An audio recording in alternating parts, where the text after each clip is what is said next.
ગોંડલના બહુચર્ચિત કેસમાં અંતે સમાધાનનો રસ્તો જયરાસિંહ જાડેજા અને રાજુ સોલંકી વચ્ચે સમાધાન। રાજુ સોલંકીના પુત્ર અને ગણેશ ગોંડલ વચ્ચે ઘર્ષણ થયું હતું અને આ મારામારીના કેસમાં ગણેશ ગોંડલ જેલમાં પણ ગયા હતા। ગોંડલમાં રાજુ સોલંકી અને જયરાસિંહ વચ્ચે સમાધાન। દલિત સમાજના આગેવાનોની હાજરીમાં આ સમજૂતી થઈ છે, સમાધાન થયું છે।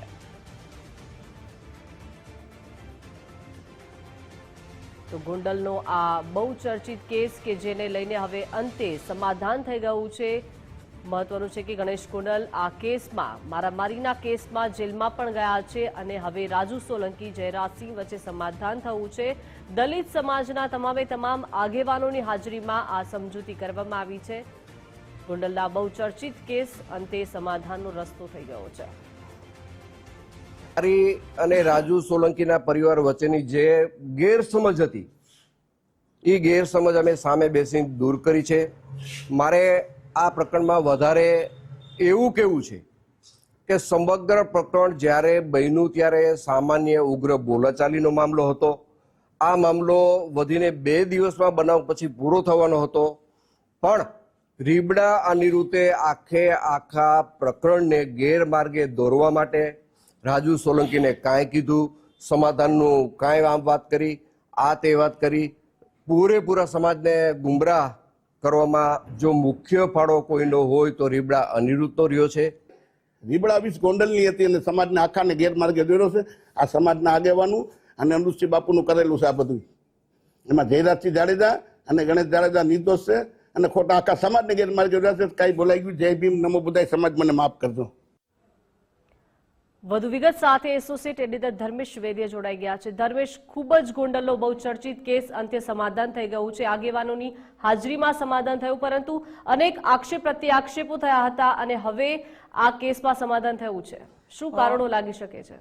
ગોંડલનું જે બહુચર્ચિત પ્રકરણમાં આખરે જે સમાધાન થયું છે એ સૌ મહત્વની વાત તો સૂચિતાર્થ એ છે કે 3-4 દિવસ પહેલા સંકેત મળી ગયો હતો કે જ્યારે જૂનાગઢમાં કોર્ટની તારીખ હતી અને ત્યારે જે ગણેશ ગોંડલ અને રાજુ સોલંકીના ભાઈ બંને મળ્યા ત્યારે જ સંકેત આવી ગયો હતો, પણ અત્યારે આ સત્તાવાર રીતે જેને કહેવાય છે કે બંને વચ્ચે સમાધાન થયું છે।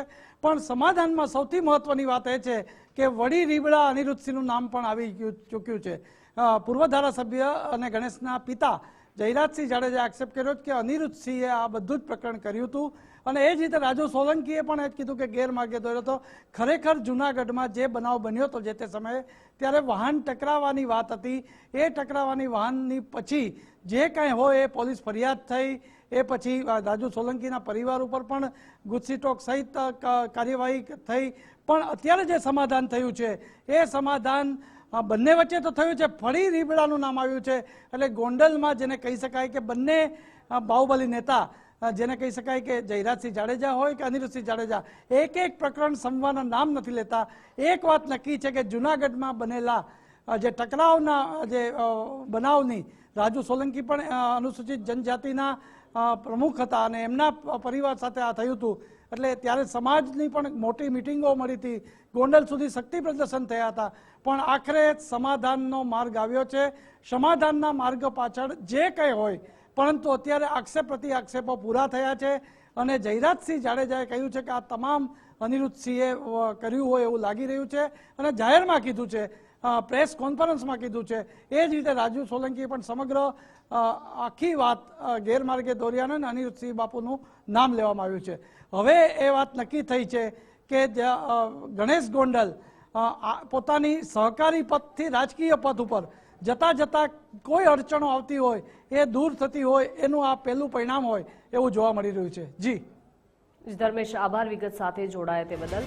એટલે કે ઘણા બધા આક્ષેપો પ્રત્યાક્ષેપો થયા, પરંતુ અંતે સમજૂતીનો રસ્તો થઈ ગયો છે। તમામ આ જે કેસ હતો, પહેલા તો સામાન્ય બોલાચાલી થઈ, ત્યારબાદ મારામારી સુધી આ કેસ પહોંચ્યો અને મારામારીના કેસમાં ગણેશ ગોંડલ જેલમાં પણ ગયા હતા। અંતે હવે ગોંડલમાં રાજુ સોલંકી અને જયરાજસિંહ વચ્ચે સમાધાન થઈ ગયું છે। તમામે તમામ દલિત સમાજના આગેવાનોની હાજરીમાં સમજૂતી થઈ છે।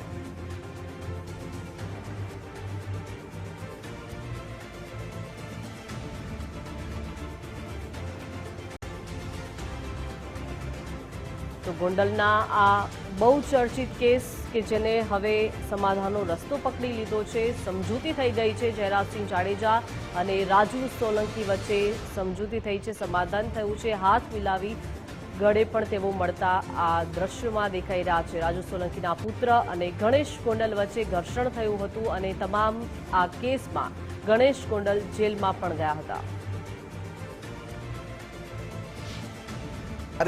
અને રાજુ સોલંકીના પરિવાર વચ્ચેની જે ગેરસમજ હતી એ ગેરસમજ અમે સામે બેસીને દૂર કરી છે.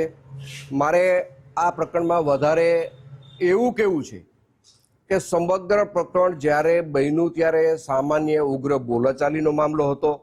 આ મામલો વધીને 2 દિવસમાં બનાવ પછી પૂરો થવાનો હતો, પણ રીબડા અનિરુદ્ધે આખા પ્રકરણને ગેરમાર્ગે દોરવા માટે રાજુ સોલંકીને કાંઈ કીધું, સમાધાનનું કાંઈ આમ વાત કરી, આ તે વાત કરી, પૂરેપૂરા સમાજને ગુમરાહ કરવામાં જો મુખ્ય ફાળો કોઈનો હોય તો રીબડા અનિરુદ્ધનો રહ્યો છે. રીબડા ઓફિસ ગોંડલની હતી અને સમાજના આખાને ગેરમાર્ગે દોર્યો છે. આ સમાજના આગેવાનો અને અનુસુચિત બાપુનું કરેલું છે આ બધું. એમાં જયરાજસિંહ જાડેજા અને ગણેશ જાડેજા નિર્દોષ છે અને ખોટા આખા સમાજને ગેરમાર્ગે દોર્યા છે. કાંઈ બોલાઈ ગયું, જય ભીમ, નમો બુદ્ધાય, સમાજ મને માફ કરજો. તો સમગ્ર આ કેસમાં હવે રીબડા અનિરુદ્ધસિંહ પર હવે આક્ષેપો થઈ રહ્યા છે, તેમને ગેરમાર્ગે દોર્યા હોય તેવી આ પ્રતિક્રિયાઓ સામે આવી રહી છે. પરંતુ મહત્વની બાબત તો એ છે કે આ સમગ્ર મારામારીના કેસમાં અંતે દલિત સમાજના આગેવાનો વચ્ચે સમજૂતી થઈ ગઈ છે. ગોંડલનો ખૂબ જ બહુચર્ચિત કેસ અંતે આ સમાધાન તમામ આગેવાનો વચ્ચે થઈ ગયું છે. જયરાજસિંહ જાડેજા અને રાજુ સોલંકી વચ્ચે આખરે સમાધાન થઈ ગયું છે. રાજુ સોલંકીના પુત્ર અને ગણેશ ગોંડલ વચ્ચે સામાન્ય બોલાચાલી થઈ હતી અને તમામ આ બોલાચાલી બાદ ઘર્ષણ થયું, મારામારી થઈ. વધુ માહિતી સાથે સંવાદદાતા વિશ્વાસ જોડાઈ ગયા છે. વિશ્વાસ, ગોંડલનો બહુ ચર્ચિત કેસ અંતે સમાધાન થઈ ગયું છે, શું સ્થાનિક ચર્ચા છે આ સમાધાન પછીની? ચોક્કસથી વાત કરવામાં આવે તો રાજકોટ ને ગોંડલ લઈને મોટા સમાચાર જે છે તે સામે આવ્યા છે. વાત કરીએ તો રાજુ સોલંકી અને જયરાજસિંહ જાડેજા વચ્ચે જે છે સમાધાનના સમાચાર સામે આવ્યા છે.